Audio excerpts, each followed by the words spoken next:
আমি গ্রাম কেন এত ভালোবাসি জানেন?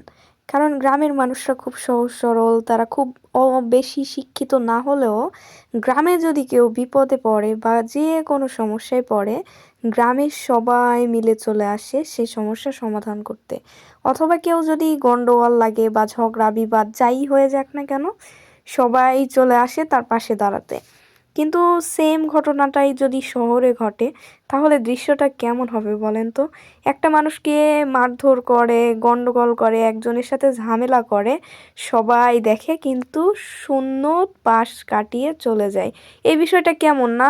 বিবেকের কাছে, মানবতার কাছে সব দিক দিয়েই কেমন শহর। শহরের প্রত্যেকটা মানুষ বসে আছে, কে কাকে কিভাবে ঠকাবে, কিভাবে কার কাছ থেকে কি নেওয়া যায়, কিভাবে কাকে ঠকানো যায়। মানে শহরের ব্যাপারটাই এমন। আমি জানি, আমি শহরে যে দু একদিন যাই দেখি, সেই অভিজ্ঞতার সম্মুখীন হই। হ্যাঁ, সবাই এক না, তবে বেশিরভাগই 99%ই প্রায় শহরের একই রকম। গ্রামকে ভালোবাসার জন্য এতটুকুই যথেষ্ট নয় কি বলেন তো?